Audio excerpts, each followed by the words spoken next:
Hello YouTube, welcome to Sunday in the Shop. We're going to be showing you some of our homemade lathe bits for the little nano lathe. A couple shiny things.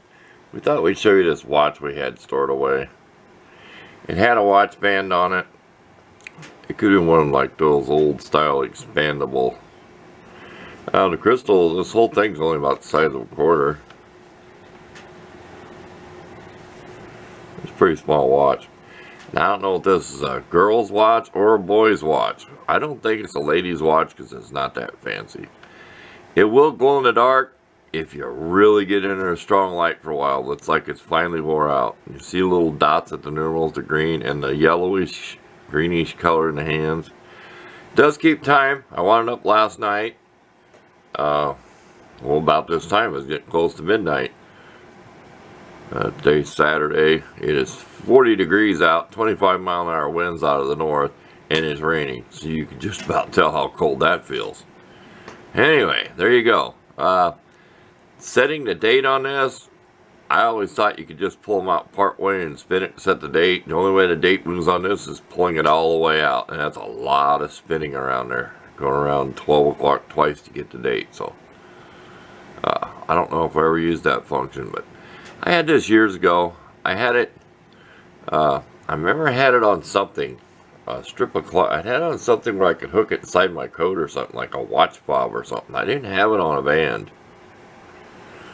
But it never kept real good time. Usually it was slow. You know, you're always whining, it was always slow. You had to set it every day. But it's something for a few dollars I bought at a thrift store. So it's amazing that it still works. I mean, it has to be as old as me, so. Enough of that. I'll leave you a couple pictures of that. And on to the next item. It's a found item I found in a parking lot. So we'll just reach over here and get it and keep rolling. Sunday in the Shop. We don't have to edit, pause, nothing. Okay. I found this. I put it in vinegar. I should have showed it before. Let's start with the side that you might be able to read. I took some pictures of it. That's a cutout of a dove. It was all encrusted with sand and salt. So that's what he wrote at it. Okay, the best I can read it says, Lord, make me an instrument of your peace. Okay. And this side says, where there is hatred, let me sow love. Now, I don't know if this is a specific religion or not, or just some generic religious token, but to me it's going to be a keepsake now. It's made out of some kind of zinc or pot metal. That's why it corroded so bad. So there'll be a couple of pictures of that in there. But I consider it good luck you find things like this. Okay, we'll pause and get our lathe bits ready. Okay, if you're more interested in these, if you go to the search box on my channel, you go to my channel page and have a little magnifying glass, just type in lathe bits, and you will find a video of me turning a brass ball with one of these. I think it's this one. These are cobbled, they're brazed up. You see the radius on there, but see how it's beveled? I've been sitting here with my round diamond file and flat file sandpaper and trying to put an edge back on these. So this is how it cuts, because that'd be your cutting side. And the reason this is pointed was, if you can see that, there's a point on here. That's when you do your ball. That's what gets you that around the, like down. See, you had a piece of round stock. I wish I could find the pieces. I had some test pieces that are off somewhere. But this is what gets your groove down, so when your ball come around, your diameter of your round rod is going to be smaller, of course, when you groove in and then make the ball. But you have to go in different positions. Okay. This was a smaller one that they were crudely made. This is a cutoff blade, okay, 1/2 inch wide cutoff blade, 1/16 inch thick, which is this, is what I mean by cutoff tool, which does not fit my nano lathe. I will show you a piece that I made, if I can find it, which is right here. See, I made my own little cutoff tool. I said, some of these are really crude. They were sawed into there with a Dremel tool, brazed in. This is made from a circular saw. That is a 1/2 of a carbide tip circular saw. Now it was a cutoff tool, okay, which was straight. Let's see if I can get you down here. Let's move some of these other out of the way. This was straight across. I made this into a small grooving type tool, and this kind of goes up. Don't bump the camera. Let's get a pointy tool instead of your finger. I've learned that. This kind of goes up. I don't know if the tooth was that way or I made it that way. Of course, it gets narrow as it goes down. That's how you have to do it. You know, you're cutting into something. That's how cut-off blades are made. If you look at this one, it's going to be thinner at the bottom. It's probably out of focus. But this works good for making real small, get in tight places. A lot of these are just for brass, aluminum, depends what type of steel. Okay, this is a very oddball and it's mangled. It's not made right. Here's something I made to really get in there. And you got your angles on your bit, and then you got your top, which leans like down this way. It's messed up. It needs redone on the top. It's not done right.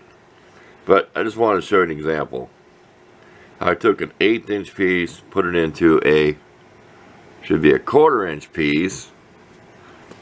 This would be 3/16. And I'll show you the box these come in a minute.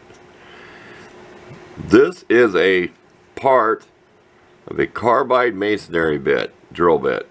And I cut out like a trough in here after I made this, brazed it in there, and then shaped it. So this is one of the actual teeth made into a boring bit. Now I do have for sure a video on this one, making a brass bushing, so if you're interested. This is totally ground out of one piece. Yeah, I know it's crudely made. It not necessarily was a boring bit, but I think it was made to get in a tight spot. We're having a hard time focus. I know that. I mean, I'll take a picture of all these laying together. You could, like I do, I'll take a snapshot at Windows 10 off the screen of any video, and then I could go on my computer and zoom in on it if I want to see some detail. Okay, I was in Harbor Freight just about not even a week ago. I did not see these. There was only one clerk at the counter. I was not even going to ask if they had any because they never hung on a shelf. They had to set on a shelf. There's no way to hang them up. A lot of this stuff is what these 1/8 inch. Wish I could find the sizes. About the best I can do is give you a picture right there instead of taking a picture. 1/8 inch, starting from left, 1/8 inch, 3/16, 1/4 inch round, which I have 2 of these. Bring some more over here.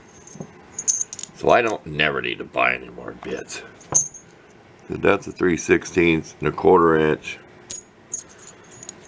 There's a couple round ones, which I don't know what to make out of them. Here is some bits that just were not. So here's a factory one. The factory 3/16. Pretty good steel for what they are. And I mean, if you go out there and buy these on the internet, they're made, imported, and high-speed steel. They're all going to be made probably by the same company. This was some kind of bit. It is not finished. It is not done right at all. Okay, we're going to pause, get our faculties together, and explain these shear tools I made. Okay, we're back. Just had to take a couple deep breaths.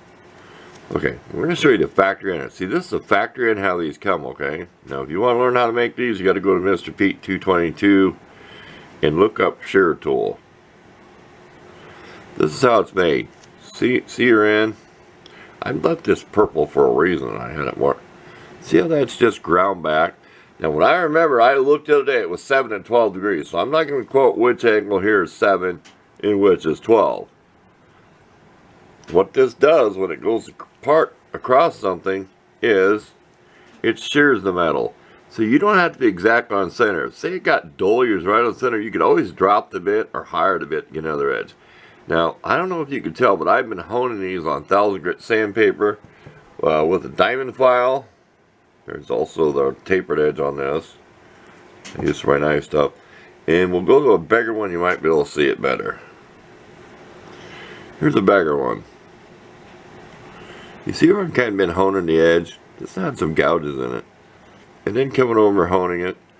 These work great on, well, plastic, aluminum, brass, steel. I mean, you have to use a light touch of these things. It's all you're doing. He's made lead flywheels for his little steam engines.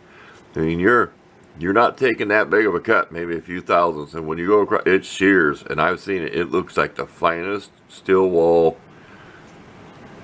hair, smaller than human hair almost, shavings that come off when you go across the part. So if you're interested, you can go to his channel and find how to make these. I made 2 of these. Okay, enough of that. If you're not interested in a lathe and machining, I'm sorry if this was boring, but most of my subscribers watch similar stuff. Okay, before we leave today, I don't know how long this is going to be, we're going to show you a couple of things we polished. Okay. If you look at the painted part, that's about how bad the plastic looked. We was not going to ruin this. That came out pretty shiny. And that was done with the new compound I recently got. These are like $5 a tube. The gray. Black is more for steel heavy duty cutting. The gray seemed to work really good on here. I have white. White's okay, but the gray seemed to work really good, so I went with it. We can get back here. That's pretty nice. I said that's as big as the nut driver is on the cheap set, and that's why I made my man size one. Boy, I have to back up the camera to show us. So hopefully you've seen the video on that. Let's jack you up here and show you this plastic ball. See all the stuff over there that I've been building? The whole Craftsman handle, and I still got a handle left. I got 6 handles in total.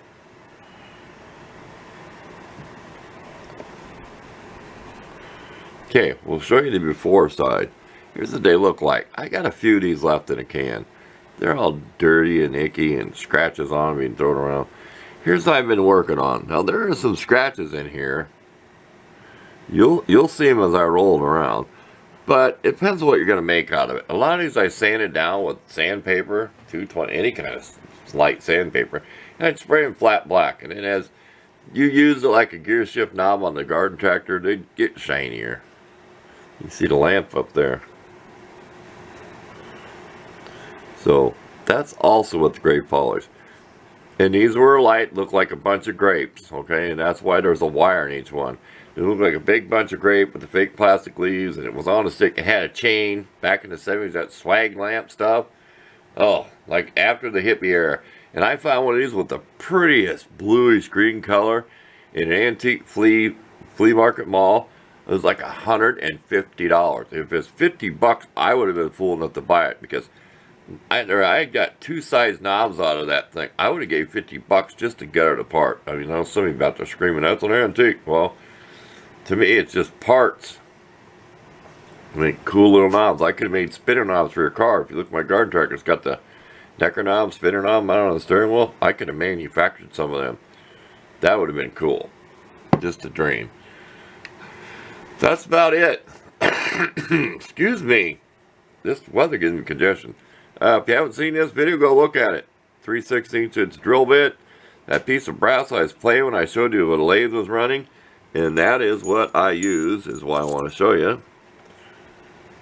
When I made the ball, say you want this a deep groove right here, you want to make the ball as round as you can going into a piece that was bigger diameter than this. That's why this is sharp pointing to groove it. But this piece, I probably had to turn about like this. When I made it, you can just about see how that fits. So make sure to get it right side up, the bevel's down. That's how this was made. So it's not perfectly round. You just put whatever the radius, the big terms. I don't use too big of words, because it sure wasn't this one. See? So I wanted to show that again. This was very hard to do on the diamond stone. The diamond stone was up on it, and I had to keep, and if you try to go this way, it kept making it look like a drill bit was spiraling, so it was really hard to taper this down.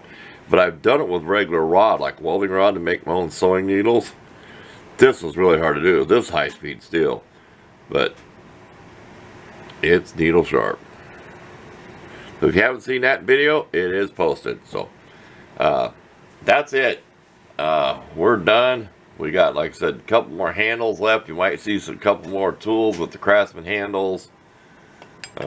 We'll just take a picture of what we have made already, so we'll post on this video so you can see all of them in one big group. So thanks for watching. Looking forward to you showing up next Sunday.